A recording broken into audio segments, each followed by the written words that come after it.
আসসালামু আলাইকুম ভিউয়ার্স, আশা করি সবাই ভালো আছেন। ইনশাল্লাহ আমিও ভালো আছি আপনাদের দোয়ায়। নিয়মিত বরাবরের মতো আবার উপস্থিত হলো আমার একটি ভিডিও নিয়ে। সিপলি বশীকরণ 12 ঘন্টার মধ্যে যুবতী পাগল হয়ে আসবে। যদি আপনি প্রয়োগ করতে পারেন, সেই যুবতীর গা জ্বলতে থাকবে যতক্ষণ পর্যন্ত আপনার কাছে না আসবে। এটি 12 ঘন্টার মধ্যে আপনি রেজাল্ট পাবেন। 12টা ঘন্টা মানে শনিবার মঙ্গলবার সকালবেলা কাজ করবেন, সন্ধ্যা হতে হতে আপনার কাছে রেজাল্ট চলে আসবে। যুবতীর গাটা জ্বলতে থাকবে যতক্ষণ পর্যন্ত আপনার কাছে না আসবে। এটি কিন্তু শয়তানি সিপলি একটি কিন্তু বশীকরণ নকশা। তো কাজটি কীভাবে করবেন বিস্তারিত সব কিছু বলে দিতেছি, সেই মোতাবেক কাজ করবেন। ভিডিওটি সম্পূর্ণ দেখবেন, চ্যানেলটি সাবস্ক্রাইব করে রাখবেন। ব্যক্তিগতভাবে যদি আপনারা আমার থেকে কাজ করে নিতে চান অথবা কাজ শিখতে চান, যোগাযোগ করবেন 0133152703 ইমো আছে, হোয়াটসঅ্যাপ আছে।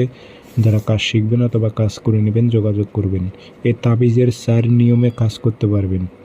তার মধ্যে যেটা 12 ঘন্টার মধ্যে আপনার কাজের রেজাল্টটা আসবে এবং যুবতীটা আপনার কাছে ছুটে আসবে। নিয়মটি আমি বলে দিতেছি, একটু কষ্টকর হলেও আপনারা যদি করতে পারেন আপনার ইচ্ছা পূরণ হবে। তো শনিবার অথবা মঙ্গলবারে আপনি সকালবেলা যার উপর কাজ করবেন তার কাপড় লাগবে, ব্যবহৃত জামা লাগবে।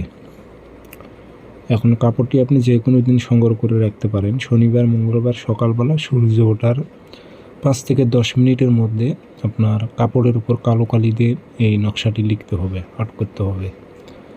তার নাম, তার মায়ের নাম, আপনার নাম, আপনার বাবার নাম, অমুকের মেয়ে অমুক, 12 ঘন্টার মধ্যে অমুকের ছেলে অমুকের কাছে ছুটে আসুক উল্লেখ করে দেবেন। দিয়ে এটা সুন্দর করে সলিতা বানাবেন। বানানোর পর জ্বলন্ত আগুনে নিক্ষেপ করে দেবেন। 12টা ঘন্টা অপেক্ষা করবেন, আমি গ্যারান্টি দিলাম 12 ঘন্টা মধ্যে ছুটে আসবে।